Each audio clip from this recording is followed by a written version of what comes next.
De temps à autre, une idée prend forme et bouleverse absolument tout. Elle révolutionne notre manière de voir et la compréhension du monde qui nous entoure. Selon moi, c'est exactement ce qui s'est produit sous l'Empire islamique médiéval.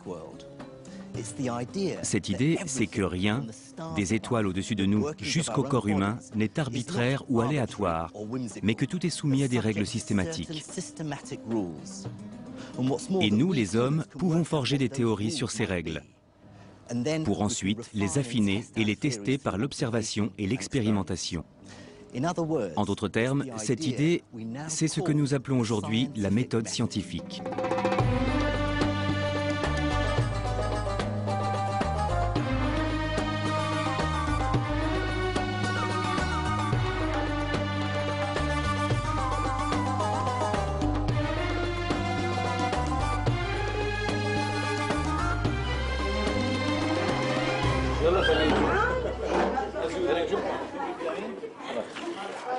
La renaissance scientifique qui a eu lieu dans le monde islamique médiéval me touche personnellement.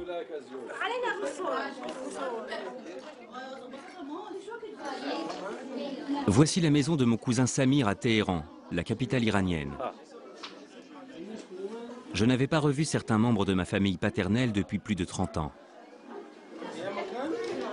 Voici ma minuscule mais néanmoins très belle tante Anis. Ma famille est originaire de la ville de Nadjaf, située au sud de Bagdad, en Irak. En fait, j'ai moi-même grandi en Irak. Mais quand Saddam Hussein est arrivé au pouvoir, la famille s'est éparpillée. Une grande partie a fui en Iran. Ma mère étant anglaise, mes parents ont choisi de s'installer en Angleterre, où je me suis adonné à ma passion, la science. Je suis aujourd'hui professeur de physique à l'université du Surrey. J'ai découvert récemment que mon travail scientifique et mon héritage arabo-musulman étaient intimement liés. Ce périple à travers le Moyen-Orient est pour moi la confirmation du bond stupéfiant que le vaste et florissant empire islamique médiéval a fait faire à la science il y a 1000 ans. Des civilisations riches, puissantes, florissantes, vont accoucher d'avancées considérables dans les domaines des sciences et des techniques. Et c'est exactement ce qu'on constate avec l'islam médiéval et Bagdad, sous toute une série de régimes islamiques puissants, prospères et ambitieux. Il y a plus de 1000 ans de cela, l'Empire islamique était le plus grand empire au monde. Il comptait environ 60 millions de sujets, soit plus de 30% de la population mondiale.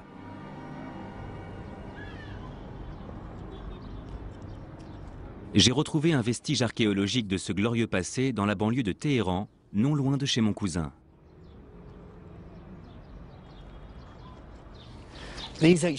Ces murs anciens, nichés derrière une petite rue de la banlieue sud de Téhéran, sont tout ce qui reste de l'ancienne ville de Ray.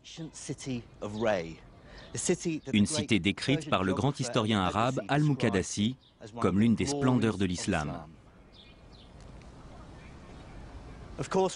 Mais Ray n'est qu'une des nombreuses cités qui ont prospéré au début de l'Empire islamique. Depuis Bagdad, sa capitale, l'Empire a étendu sa domination sur des milliers de kilomètres, de l'Afrique du Nord jusqu'à l'Asie centrale. Des villes comme Al-Askar, Bassora, Merv, Gourganj, Boukhara, toutes puissantes et prospères. Des capitales à la fois commerciales et culturelles, possédant leur propre bibliothèque, leur propre académie. Toutes ont été des moteurs pour la nouvelle science. Ça a été un véritable âge d'or. Pensez à l'étendue de ce territoire. Cet empire était plus vaste que n'importe quel autre empire ou civilisation connue jusqu'alors. Prenez l'Empire romain par exemple et superposez-le à l'Empire islamique médiéval. Vous verrez qu'il couvre à peine un tiers, allez, la moitié de sa surface.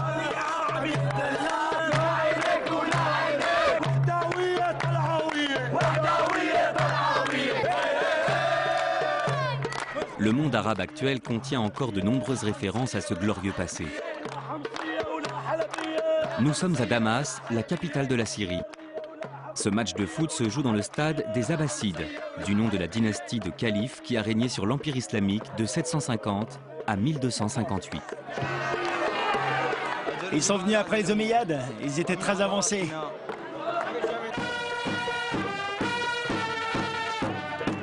Ce vaste territoire leur apportait d'énormes revenus grâce aux taxes levées. Avec cette fortune, ils ont financé ce que l'on a appelé le mouvement de traduction. Ils envoyaient des érudits dans les bibliothèques du monde entier afin qu'ils collectent et traduisent en arabe la langue de l'Empire, les textes scientifiques et philosophiques anciens. Un héritage que les Arabes d'aujourd'hui revendiquent encore fièrement. Et ils s'intéressaient à la culture et à l'érudition. Surtout à l'astronomie. Et ils ont traduit énormément de livres grecs sur les sciences, quelles qu'elles soient. Médecine, ingénierie, tout. Aux yeux des souverains islamiques médiévaux, le savoir scientifique était un outil crucial pour gouverner avec succès un empire aussi vaste. C'était une administration lourde et élaborée. Ils avaient à l'évidence ce besoin de ce savoir pour gouverner. Pour pouvoir fixer les impôts, il fallait bien connaître les mathématiques. Construire des édifices monumentaux requiert aussi des connaissances en architecture et en mathématiques, si vous voulez que les bâtiments que vous construisez soient sûrs. Ils avaient besoin de la médecine pour garder les élites en bonne santé. Dans tous ces domaines, le savoir mondial a été traduit en arabe.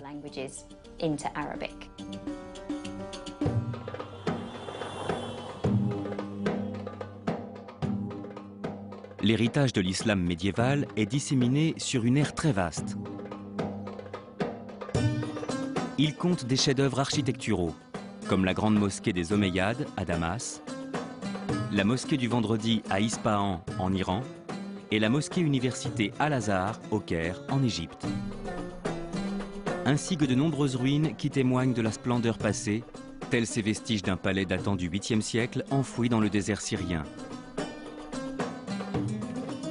Ou encore cet immense palais musulman appelé Médina Azahara, qui est actuellement en cours d'excavation dans le sud de l'Espagne. Ce sont les ruines imposantes de la Médina Azahara, une extraordinaire ville-palais construite à l'extérieur de Cordoue au IXe siècle, à la demande d'Abd al-Rahman III, le plus grand de tous les califes andalous. Avant son déclin, Cordoue était véritablement la première ville d'Europe en termes de taille et d'importance. Elle était la rivale de l'autre haut lieu du savoir et de la science de l'Empire islamique, Bagdad, en Orient.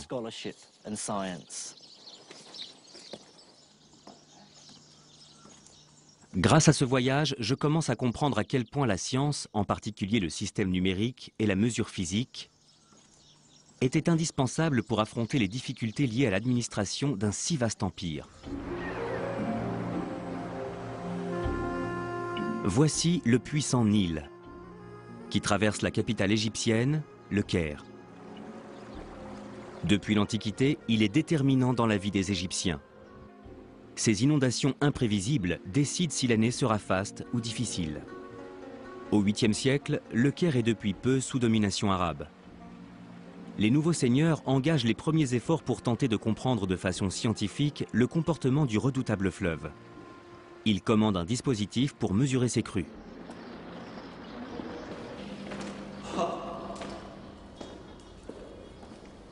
Bel édifice, non?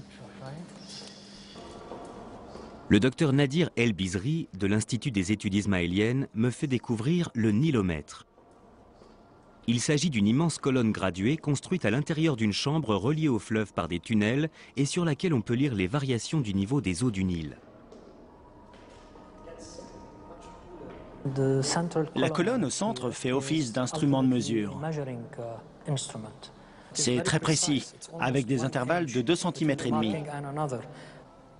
Il voulait connaître les variations saisonnières du niveau du fleuve. Et tenir une sorte de registre pour pouvoir établir des comparaisons en prenant comme point de référence des années marquées par de très fortes inondations ou au contraire une grande sécheresse. Il pouvait agir en conséquence. Les données collectées grâce au nilomètre avaient un usage pratique. Ce registre, témoignant du comportement du fleuve, aidait les dirigeants de l'Empire à fixer le montant des impôts à lever auprès des paysans égyptiens. Mais quel qu'ait été son usage, ce que je trouve formidable dans le nilomètre, c'est qu'il montre bien que pour comprendre le monde, il faut d'abord concevoir des outils de mesure.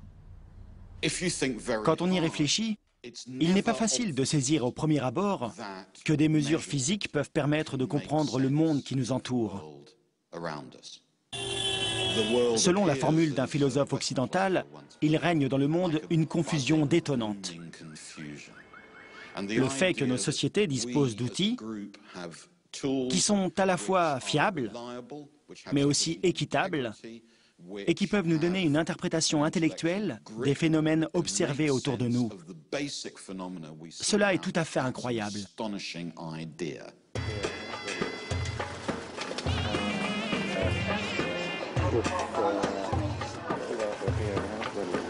Un ambitieux souverain musulman du Moyen-Âge va être passionné par les mesures et permettre à nos connaissances sur le monde de faire un grand bond en avant. Il s'agit d'Al-Mamoun, qui devient calife, le titre du souverain de l'Empire islamique, en 813. À l'époque d'Al-Mamoun, les portraits sont interdits. Nous n'avons donc de lui que des représentations postérieures et par conséquent incertaines. Al-Mamoun finance de nombreux domaines de recherche scientifique, mais l'un d'entre eux lui tient particulièrement à cœur: la cartographie. Ce qui n'a rien d'étonnant quand on considère la taille de l'empire sur lequel il régnait. Au cours de la deuxième décennie du IXe siècle, Al-Mamoun commande une nouvelle carte du monde. Et ses scientifiques accomplissent un travail plutôt impressionnant. Si on la compare aux autres cartes qui existaient alors, les progrès sont significatifs. On voit bien ici la Méditerranée, avec la bonne forme, et aussi sa liaison avec la mer Noire, le Moyen-Orient et même toute l'Asie jusqu'à la Chine et au Japon. Il y a même l'océan Indien et la côte orientale de l'Afrique. Tout ça est assez impressionnant étant donné ce qu'on connaissait du monde à l'époque. Évidemment, ce qui intéresse Al-Mamoun au premier chef, c'est quelle proportion de la terre il possède. Et cette question en amène une autre. Quelle est la taille de la terre ?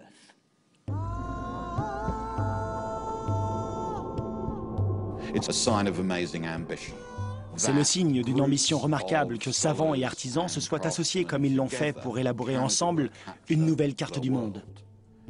D'où tenait-il cette ambition, cette assurance ? En partie de leur foi religieuse. Pour eux, le monde avait été créé par quelqu'un d'un peu comme nous, mais d'une intelligence bien supérieure.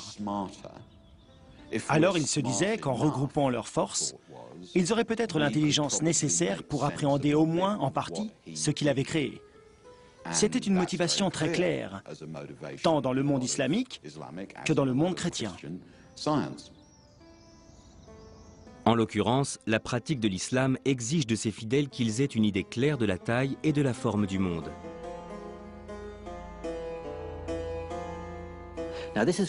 Ces informations sont cruciales pour les musulmans, parce que, où qu'ils soient dans le monde, ils ont besoin de s'orienter vers la Mecque pour prier.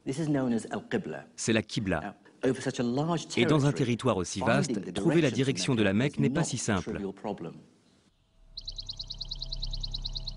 La mosquée récemment construite à Washington, D.C. en est une parfaite illustration.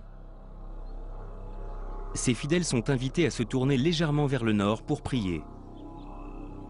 Et non vers le sud-est, comme on pourrait s'y attendre, puisque sur un planisphère, la Mecque est bien située au sud-est de Washington. Cela en a perturbé certains.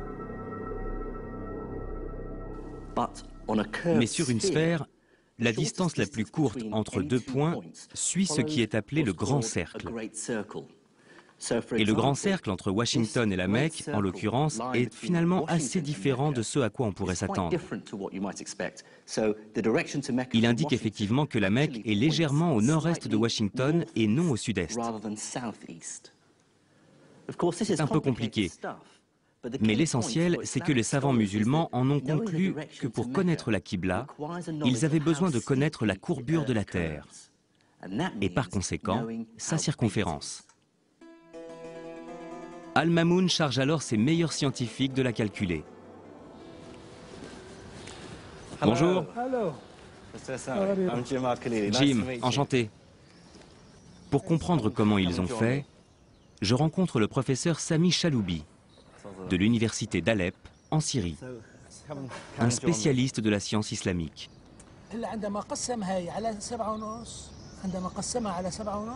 Le professeur Chaloubi m'explique d'abord la technique de mesure utilisée au début par les scientifiques d'Al-Mamoun, une technique qu'ils ont héritée des Grecs. Nous sommes en train de parler de la technique ancienne de mesure de la circonférence par Ératosthène. Elle a été reprise par les astronomes abbassides. Ils ont mesuré la distance entre deux points et observé ensuite l'angle d'inclinaison du Soleil. En Égypte, à Assouan, dans le sud du pays, ils ont observé que le Soleil était à la verticale, près de l'équateur. Ils sont ensuite allés dans le nord de l'Égypte, à Alexandrie, sur la côte méditerranéenne, où ils ont calculé l'angle des rayons du Soleil par rapport à la verticale. Les astronomes d'Al-Mamoun répètent cette expérience en Syrie et en Irak, en mesurant l'angle du rayonnement solaire au midi solaire en un lieu donné, puis ils marchent vers le nord jusqu'à un deuxième point sans oublier de mesurer la distance entre les deux. Au deuxième point, ils calculent, là encore, l'angle des rayons du Soleil à midi. Un angle légèrement inférieur au premier. Ces chiffres permettent alors aux astronomes d'Al-Mamoun de déduire la circonférence de la Terre. Ils obtiennent la valeur de 38 600 km, soit une erreur de 4% par rapport à la valeur réelle. Vous devez vous dire pas si mal, mais en réalité leur méthode a des failles et manque de fiabilité. Son principal défaut tient à la difficulté de mesurer la distance entre deux lieux. Le seul moyen à l'époque est de marcher dans le désert brûlant en comptant chacun de ses pas. Il faut donc une méthode plus sûre et plus élaborée pour estimer la taille de la Terre. Elle est trouvée 2 siècles après la mort d'Al-Mamoun. En partie, grâce au fait qu'autour de l'an 1000, une grande partie des connaissances mathématiques mondiales a été traduite en arabe, de sorte que les savants musulmans y ont accès et peuvent encore consacrer leur temps à les enrichir.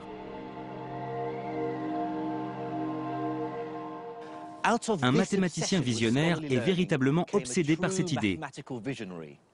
Abu Rayyan Mohamed ibn Ahmad al-Biruni. Comme tous les savants musulmans de l'époque, al-Biruni se passionnait pour la science et les mathématiques des Grecs anciens, des Babyloniens et des Indiens.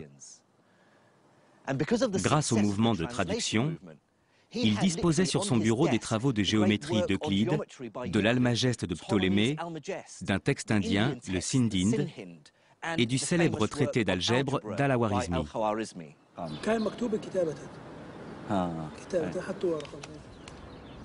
Le professeur Chaloubi est venu avec le livre dans lequel al-Biruni décrit comment il a associé algèbre et géométrie à des mesures physiques très simples dans le but de résoudre l'épineux problème du calcul de la circonférence de la Terre.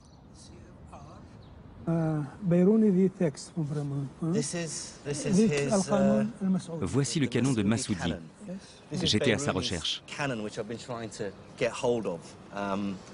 Il décrit dedans cette fantastique expérience. Je vois que vous avez marqué la page. Après avoir lu la manière dont al-Biruni est parvenu à estimer la taille de la Terre, j'ai décidé de refaire moi-même cette expérience. Il a d'abord fallu qu'il trouve une montagne relativement haute. De son sommet, il avait devant lui un horizon plat. Dans le cas présent, la mer. Ce que j'adore dans cette histoire, c'est qu'à partir de quelques mesures autour d'une petite montagne, vous pouvez déduire la taille de la planète. Al-Biruni commence par calculer la hauteur de la montagne. Pour cela, il prend 2 points au niveau de la mer, séparés par une distance connue, et mesure les angles formés avec le sommet de la montagne. Pour mesurer les angles avec le sommet de la montagne, Biruni a utilisé un instrument comme celui-ci qu'on appelle un astrolabe. C'est une sorte de rapporteur géant, gradué sur le pourtour et équipé d'un alidade pour l'aider à fixer sa ligne de visée. On va donc essayer de trouver l'angle avec le sommet. Pour ça, il faut le suspendre en l'air. Ok, tu peux lâcher. Inutile de vous dire qu'Al-Biruni aura sans doute pris ses mesures de façon beaucoup plus consciencieuse que moi. Il aura répété l'opération encore et encore pour garantir la cohérence et la fiabilité de ses résultats. Ok, ça devrait être bon. Ça nous donne 24 degrés et demi. Voilà pour le premier angle. Maintenant, il faut choisir un deuxième point sur la plage.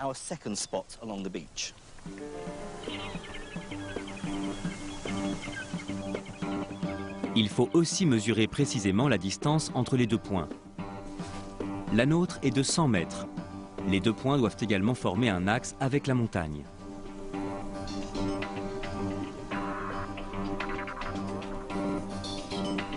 Je mesure le deuxième angle de la même manière, avec un résultat de 26 degrés et demi.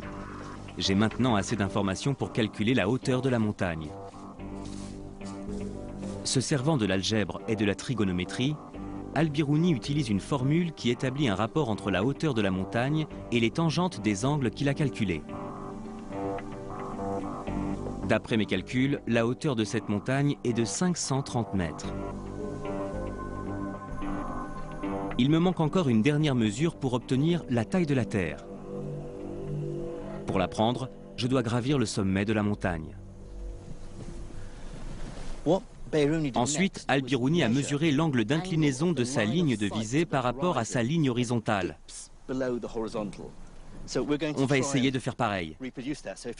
Si tu pouvais le soulever et le tenir en l'air, je vais me positionner sur l'horizon. Un demi-degré, c'est aussi la valeur obtenue par Al-Biruni. Là où Al-Biruni s'est montré vraiment ingénieux, c'est qu'il avait calculé 4 inconnus, 3 angles et une distance. Avec 2 angles et la distance, il a calculé la hauteur de la montagne. Al-Biruni a maintenant toutes les informations dont il a besoin. En substance, il imagine un immense triangle rectangle dont les 3 points sont le sommet de la montagne, l'horizon et le centre de la Terre. La trigonométrie lui dit que l'angle qu'il a mesuré et la hauteur de la montagne peuvent lui permettre de calculer le rayon de la Terre. C'est l'algèbre qui lui permet de faire ce calcul. Avec cette formule, Al-Biruni obtient une circonférence de la Terre erronée de seulement 321 km, alors que le chiffre exact est quand même de 40 225 km, soit une erreur de moins de 1%. Une performance remarquable pour quelqu'un qui a vécu il y a 1000 ans.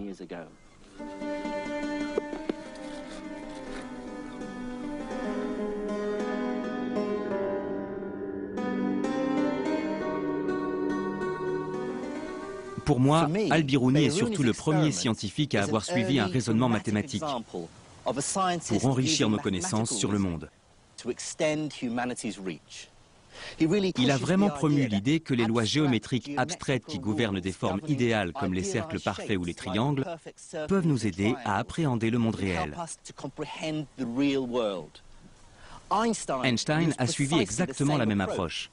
Mais il faut admettre qu'à l'époque où il a développé sa théorie de la relativité générale, près de 1000 ans après Al-Biruni, les connaissances mathématiques étaient déjà beaucoup plus avancées. En tout cas, Einstein et Al-Biruni ont été guidés par la même idée, celle que les mathématiques peuvent aider l'humanité à comprendre l'univers.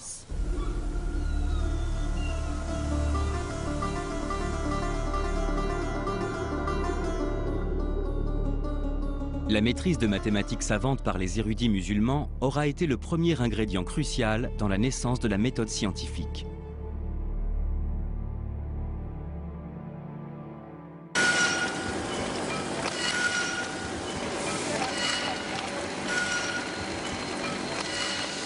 Le deuxième, tout aussi important, est le recours aux expériences. Sans expérimentation, une théorie scientifique reste vaine et stérile. Ce sont elles qui permettent à la théorie de se confronter au monde réel et de prouver sa valeur physique. Si les mathématiques se sont développées grâce au mouvement de traduction de l'Empire islamique médiéval et à sa volonté de comprendre le monde, Des expériences ont commencé à être faites pour répondre aux besoins d'une civilisation puissante et en pleine expansion.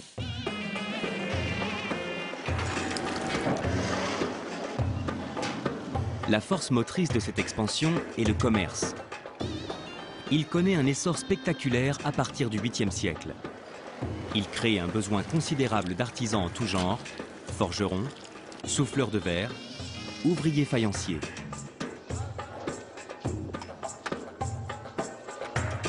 Cet essor combiné au mouvement de traduction provoque un véritable tremblement de terre scientifique.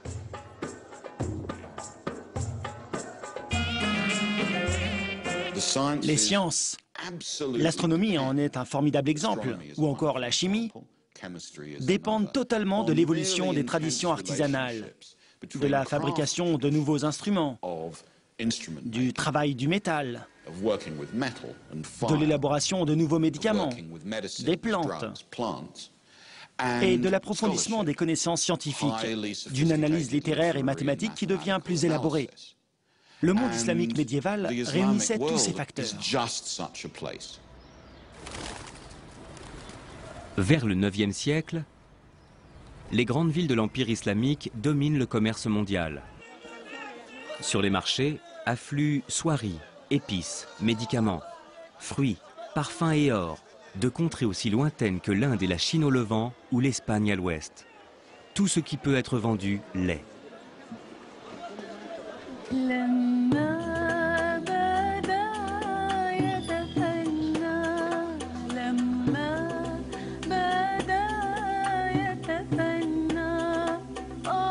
Les grands caravansérails sont autant de superbes témoignages de cet essor commercial au Moyen-Âge, comme celui-ci, situé à Damas, la capitale syrienne.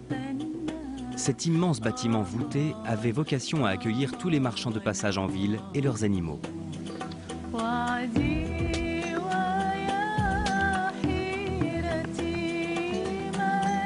Le vaste espace du rez-de-chaussée abritait les écuries et les marchandises. Dans les chambres situées à l'étage, les riches marchands pouvaient se reposer et se rafraîchir avant de reprendre la route. Un voyageur du Xe siècle mentionne les richesses et les beautés des bazars et des revenus pour les provinces et les localités atteignant 700 à 800 millions de dinars.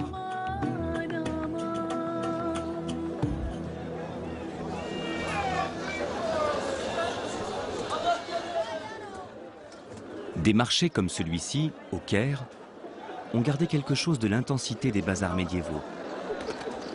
À l'heure d'Internet et du téléphone mobile, on y trouve encore un formidable exemple de mode de communication des marchands de cette époque.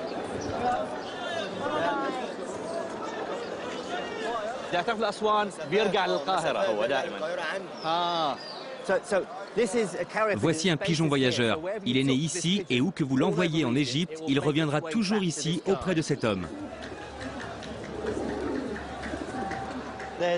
Une histoire raconte qu'un riche marchand du Caire, appelé El-Nor, était désireux de faire pousser des cerisiers. Il a envoyé un message via un pigeon voyageur à l'un de ses contacts à Damas lui demandant des graines, qui a renvoyé 500 pigeons transportant chacun un sachet de graines. L'opération a pris 3 jours. La livraison express de l'époque. Au 8e siècle, l'Empire islamique fait ses premiers pas vers la production de masse.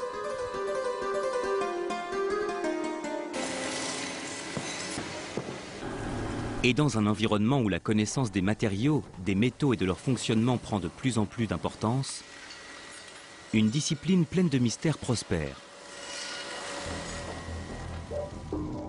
Elle a un lien inextricable avec la magie, et plus particulièrement avec le rêve fou de transformer n'importe quel métal en or. Il s'agit de l'alchimie. L'art ancien de l'alchimie était un système mystique de croyances à base de sorts, de symboles et de magie. Mais sans les savants musulmans, cette quasi-religion n'aurait sans doute jamais évolué vers quelque chose de plus scientifique, la chimie. Le savoir des alchimistes trouve progressivement un nombre croissant d'applications pratiques. Un exemple. Lorsqu'à la fin du 7e siècle, le souverain de l'Empire islamique Abd el-Malik prend la décision audacieuse de créer une monnaie unique pour tous les territoires sous sa domination, il se tourne vers les alchimistes.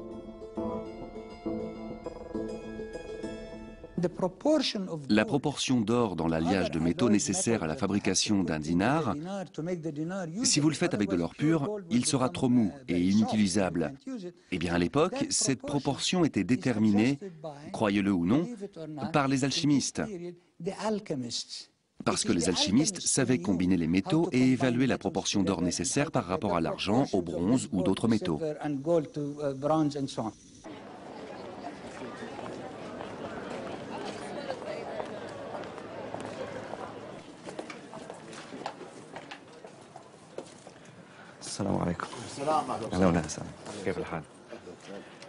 Gère dans le vieux marché de Damas à la recherche de preuves tangibles des compétences des alchimistes islamiques du Moyen-Âge. Voici un dinar islamique qui date de l'an 128 du calendrier hégirien. Soit au milieu du 8e siècle, c'est ça? Un peu avant. Disons 740. Cette pièce, vieille de 1300 ans et fabriquée dans un alliage de différents métaux, n'était pas seulement extrêmement résistante. Elle était aussi suffisamment malléable pour qu'on ait pu y graver ces inscriptions arabes. Il n'y a de Dieu qu'Allah, sans aucun associé. La fabrication de la monnaie n'est qu'un exemple parmi d'autres de la manière dont les besoins concrets d'une économie en plein essor ont commencé à transformer une pratique ésotérique en une véritable science, la chimie moderne. Une chose me frappe concernant la chimie à l'époque de l'islam médiéval, c'est la quantité de manuscrits qui traitent de ce sujet. Il en existe encore des milliers. Ils traitent de sujets aussi divers que la métallurgie, la verrerie, la faïencerie, la teinture, la parfumerie, l'armement. La distillation de l'alcool y est même décrite. Toutes ces activités sont clairement le signe d'une économie en ébullition, avec des consommateurs, des soldats, des ingénieurs, des architectes, qui réclamaient tous des innovations et des technologies nouvelles. La fabrication du savon est un très bon exemple des expériences de chimie réalisées à cette époque.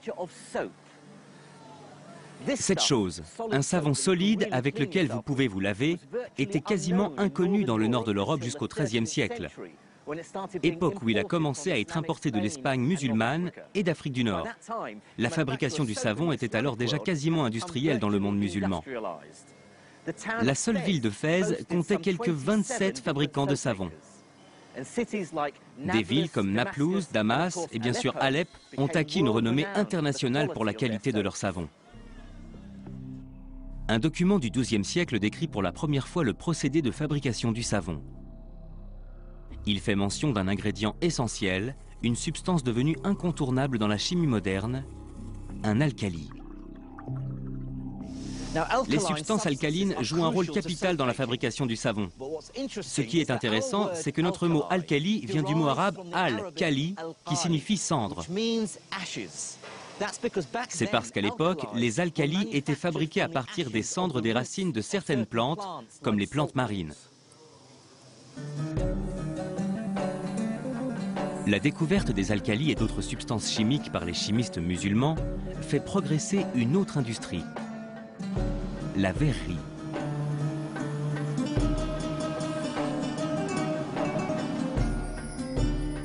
Les chimistes de l'islam médiéval comprennent qu'ils peuvent changer la couleur du verre en utilisant des produits chimiques découverts récemment, comme les sels de manganèse.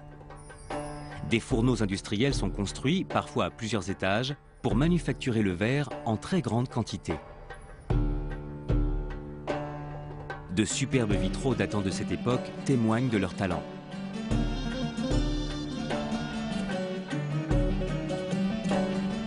Avec ces alcalis et des métaux comme le plomb ou l'étain, ils mettent également au point un grand nombre de couleurs, de pigments et de teintes. Les architectes jouent avec pour décorer des mosquées comme celle-ci dans la ville iranienne d'Ispahan, ornée de couleurs et de motifs somptueux.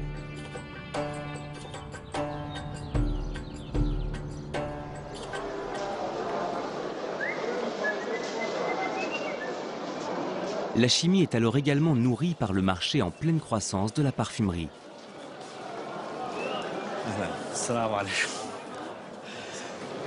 Sur le marché principal de Damas, les commerçants proposent toujours de vous fabriquer un parfum personnalisé avec les essences de votre choix.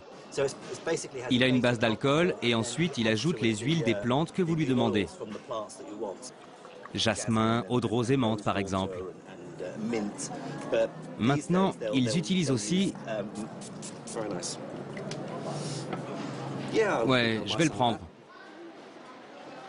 Les parfumeurs encouragent les chimistes à trouver des techniques toujours plus ingénieuses pour extraire les parfums subtils des fleurs et des plantes. Et ces derniers répondent à la demande en affinant et en instituant une technique connue par tous les chimistes aujourd'hui. Il s'agit de la distillation. Nombre de techniques actuelles trouvent leur origine dans l'islam médiéval, voire avant. Le docteur Andrea Sella est chimiste et il va me montrer comment la distillation se faisait à l'époque. La distillation était faite avec du matériel qui ressemblait à ça. On appelle ça une cornue. On ne s'en sert plus aujourd'hui. Le nom cornue vient du verbe corner. En d'autres termes, c'est un vase replié, ce qui est essentiel pour le processus.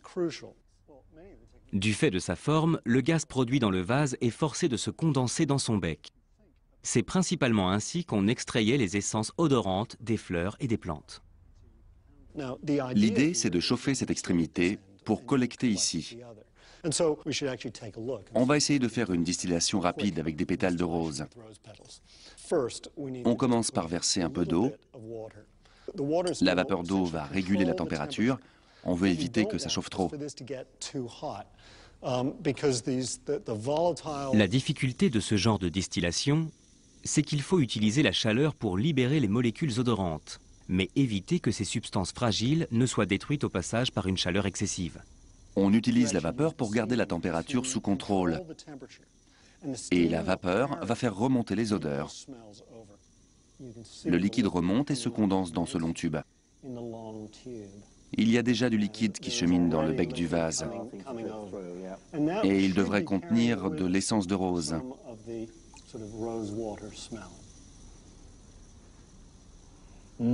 Oui, ça sent vraiment. Ce dessin représente une distillerie de parfums au XIVe siècle. Les parfums du Moyen-Orient étaient connus dans le monde entier et vendus jusqu'en Inde et en Chine.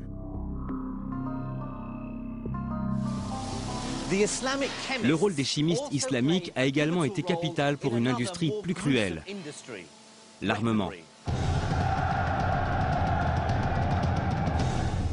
Des documents historiques datant des croisades décrivent avec effroi la manière dont les musulmans attaquaient les chrétiens avec des sortes de missiles et des grenades explosives, semant ainsi la terreur chez leurs adversaires.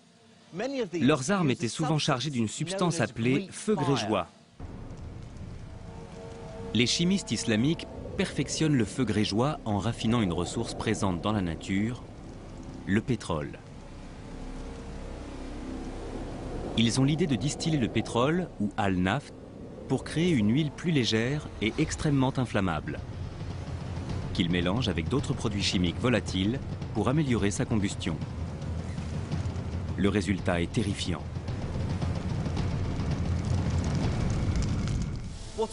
Ce que tous ces textes médiévaux sur la chimie ont en commun, c'est qu'ils sont extrêmement détaillés. Les expériences étaient donc très minutieuses. En fait, c'est à cette époque que l'idée du laboratoire, un endroit où tester des processus chimiques et industriels, a vraiment émergé.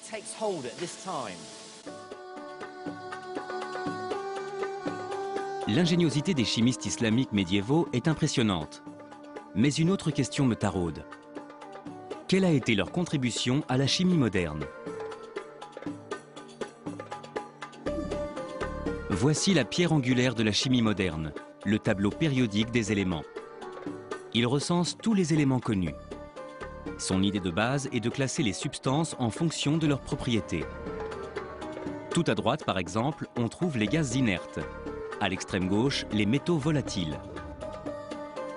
Le tableau périodique marque le triomphe de la classification. Il donne aux scientifiques un moyen simple d'organiser leurs connaissances sur le monde qui les entoure. La classification permet simplement d'avoir une pensée claire. Quand vous avez des idées sur la manière dont le monde fonctionne, avoir une sorte de schéma pour diviser le monde en catégories, ça aide à comprendre ce qui vous entoure. Depuis l'Antiquité, les hommes essaient de classifier le monde. Les Grecs, par exemple, pensaient qu'il n'y avait que 4 éléments terrestres: l'air, la terre, le feu et l'eau. Mais il s'agissait d'une idée philosophique sans véritable fondement concret. C'est la grande différence avec les chimistes de l'islam médiéval. Car eux se fondent sur des expériences pour classifier ce qui compose le monde. Le médecin et chimiste musulman Ibn Zakaria al-Razi est né dans la ville de Ray, à la périphérie de Téhéran, en 865. Il apporte une pierre importante à l'édifice. La classification d'Al-Razi diffère beaucoup de celle des Grecs. Selon lui, les minéraux, ces matières brutes enfouies dans le sol, devraient être classés en 6 groupes, en fonction des propriétés chimiques mises en évidence par l'observation. Ce qui est le principe même de notre tableau périodique moderne. J'ai apporté des matières qu'on retrouve dans son schéma de classification. Ici, ce qu'il appelle les spiritueux, les corps métalliques, les pierres, ensuite les vitrioles, les sels et enfin les borax. Chacun des éléments classés selon Al-Razi réagissent différemment. Les spiritueux, par exemple, sont inflammables. Les corps métalliques sont brillants et malléables. Les sels se dissolvent dans l'eau. Alors bien sûr, nous n'avons pas gardé cette classification, mais ce qu'il faut en retenir, c'est qu'Al-Razi est le premier à regrouper des substances sur la base d'expériences et non de théories philosophiques.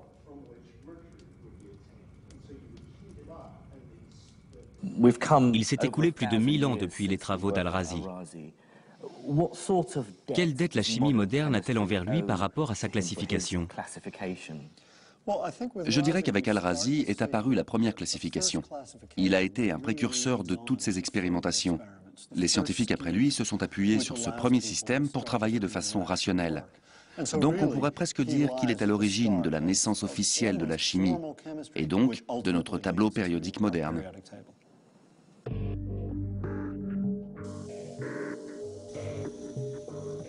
Personnellement, je vois dans le travail des chimistes et alchimistes de l'Empire islamique les balbutiements d'une science nouvelle. Même si pour nous, aujourd'hui, il contenait encore une très grande part de sorcellerie et d'irrationnel. En donnant de l'importance à des éléments qu'il a lui-même observés, il engendre une véritable révolution. Et ce n'est pas tout. Les mathématiques de l'époque et les méthodes expérimentales de Jabir ibn Hayyan et d'Al-Razi vont s'associer d'une façon totalement inédite pour révolutionner le travail des savants musulmans et donner naissance à l'ère scientifique moderne.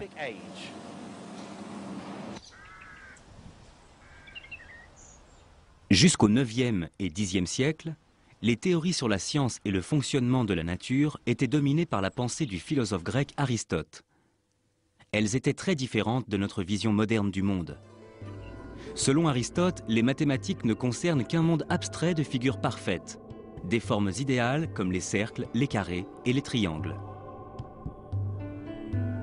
Elles ne sont pas en mesure d'expliquer ce que nous observons dans le monde qui nous entoure.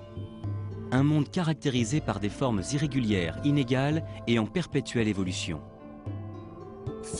Le mot physique est un terme grec qui signifie la science du changement. Dans la tradition grecque classique, cette science du changement était largement perçue comme étant en contradiction avec les mathématiques. Les mathématiques étaient liées à un savoir parfait, au monde figé des formes mathématiques.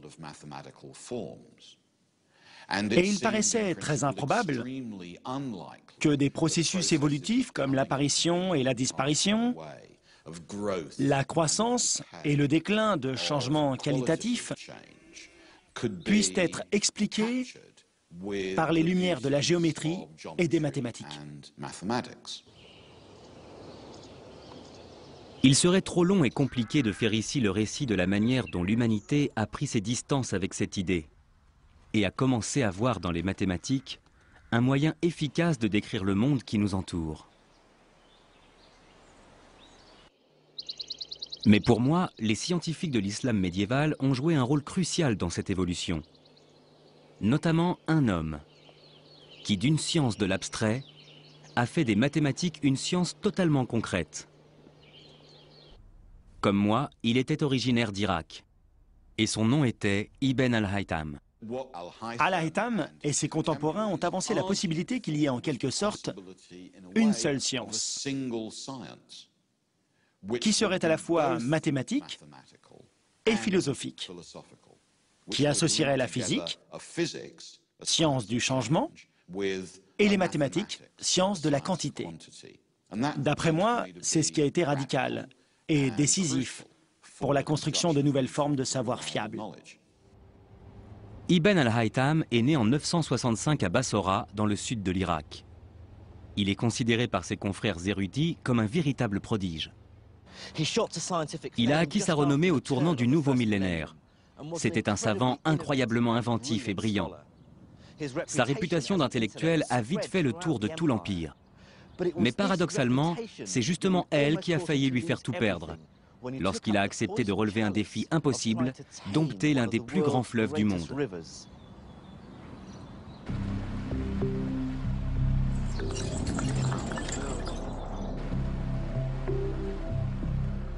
Une merveilleuse histoire, dont la véracité est cependant incertaine, circule sur ce qui a bouleversé la carrière scientifique d'Ibn al-Haytham. Elle concerne le Nil.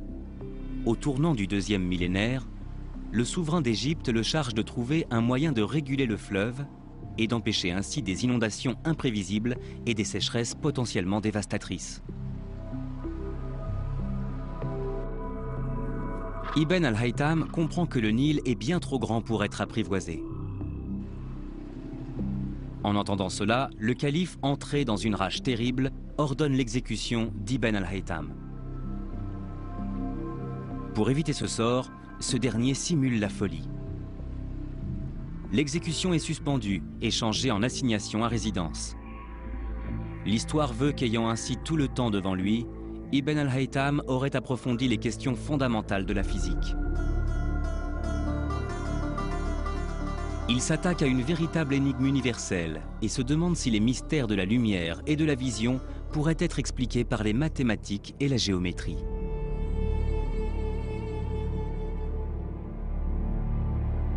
Assigné à résidence ou peut-être confiné ici, dans l'enceinte de l'université Al-Azhar du Caire, Ibn al-Haytham procède à une série d'expériences qui va donner naissance à la science moderne de l'optique.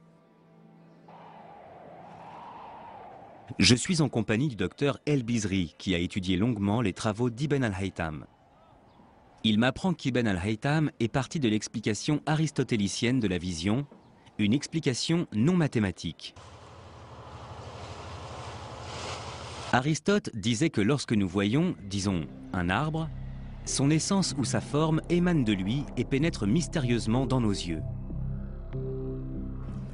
Si je regarde par exemple les bâtiments et les arbres sur l'autre rive du Nil, les formes que mes yeux reçoivent sont des abstractions des objets concrets que sont ces bâtiments et ces arbres.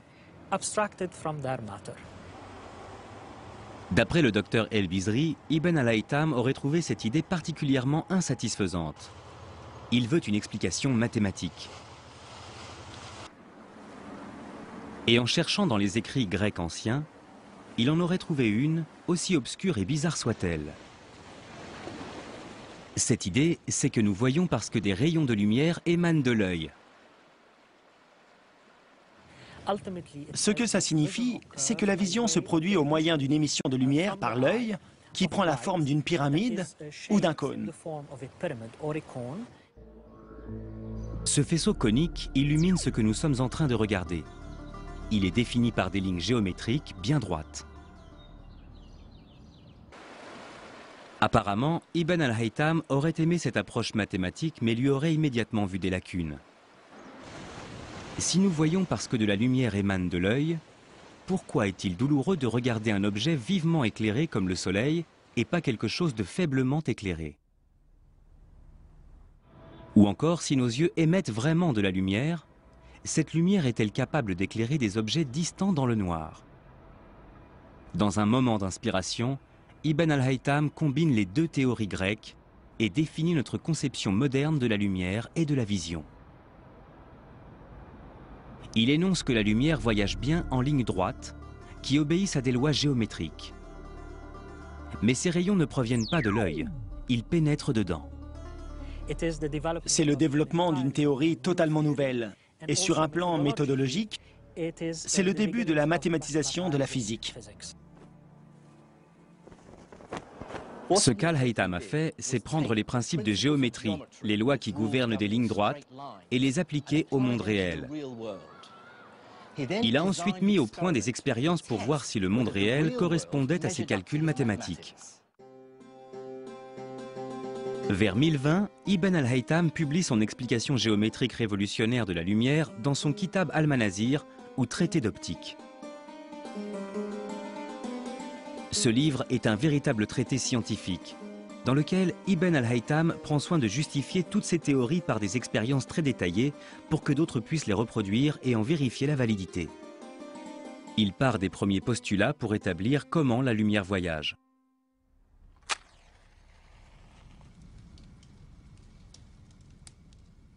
Pour sa première expérience, Ibn al-Haytham a voulu tester l'idée qui veut que la lumière voyage en ligne droite. Pour ce faire, il a pris un tube rectiligne sur lequel il a tracé une ligne droite et une règle sur laquelle il a fait la même chose. En plaçant les deux lignes tracées face à face, il pouvait être sûr que son tube était bien droit. Il s'en est servi pour regarder un objet à travers, ici, une bougie.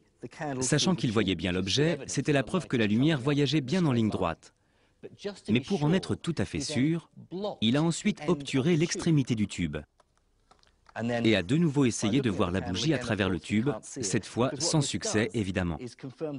Ce qui lui a confirmé que la lumière ne contournait pas le tube pour arriver jusqu'à son œil. Preuve que la lumière voyage uniquement en ligne droite. Ça nous paraît évident aujourd'hui, mais il faut bien voir qu'Ibn al-Haytham est vraiment parti des postulats de base. Ensuite, en faisant d'autres expériences, il transpose cette idée que la lumière voyage en ligne droite à d'autres phénomènes. Il explicite le fonctionnement des miroirs en énonçant que l'angle d'incidence du rayon est le même que son angle de réflexion.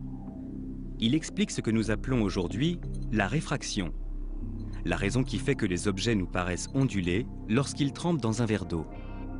Il énonce que les rayons de lumière dévient lorsqu'ils passent d'un milieu à un autre. Puis, il s'attelle à la vision.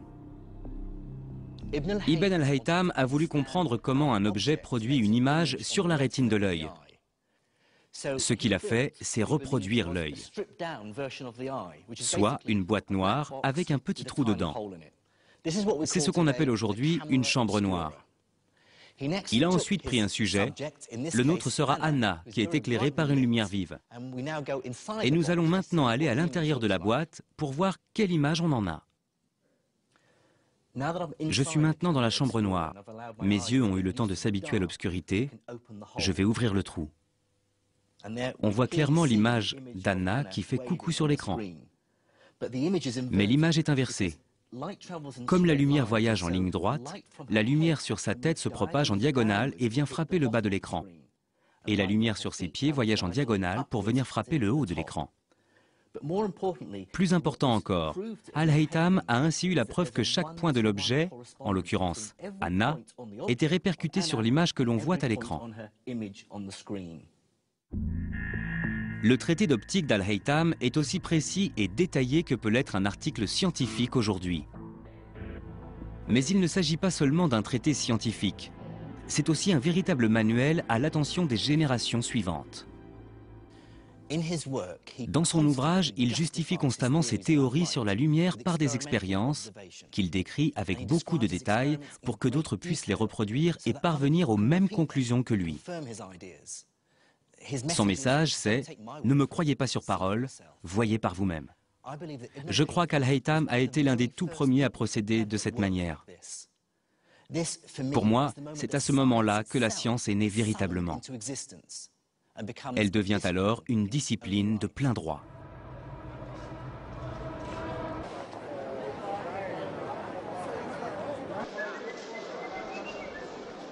Ce qui m'impressionne le plus chez Al-Haytham, c'est qu'une fois acquises ces théories mathématiques, il les utilise pour enrichir notre connaissance du monde. Ces nouvelles théories sur la lumière lui permettent par exemple de déduire que l'épaisseur de l'atmosphère terrestre n'est pas infinie. Et il se livre même à une estimation de cette épaisseur en calculant la durée d'un crépuscule. Il suppose à juste titre que la raison pour laquelle il continue d'y avoir de la lumière, une fois le soleil descendu sous l'horizon, c'est que ces rayons dévient lorsqu'ils entrent dans l'atmosphère terrestre. La durée du crépuscule est une estimation hypothétique de ce qu'on appelle aujourd'hui l'indice de réfraction de l'air, donnant ensuite à Ibn al-Haytham un moyen d'estimer l'épaisseur de l'atmosphère terrestre. Il obtient au final le chiffre de 40 km, soit la moitié de la valeur que nous connaissons. Plutôt impressionnant. Cela montre à quel point les mathématiques ont étendu la capacité de la science à expliquer le monde.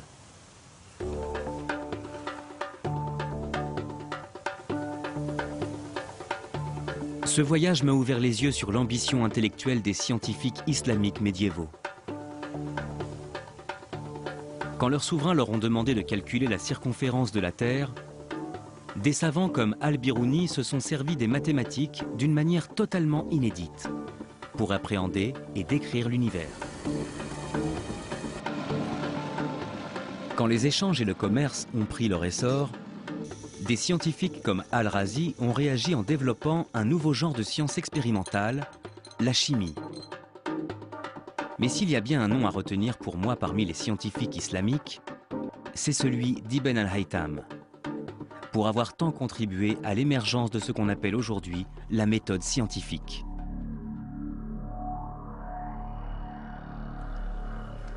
La méthode scientifique est, de mon point de vue, l'idée la plus importante que les hommes aient jamais eue. Il n'y a aucune autre stratégie qui puisse nous dire comment l'univers fonctionne et quelle est notre place dedans. Elle a aussi débouché sur des technologies qui ont transformé nos vies.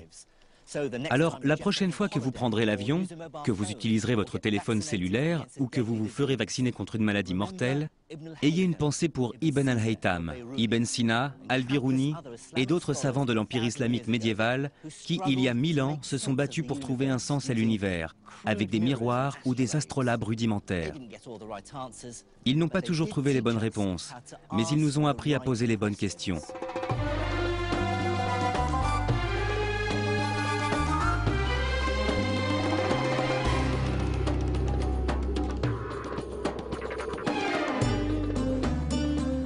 Dans le prochain épisode, je poursuivrai mon périple en Syrie et dans le nord de l'Iran pour découvrir comment les scientifiques de l'Empire islamique ont révolutionné l'astronomie pour en faire une science moderne.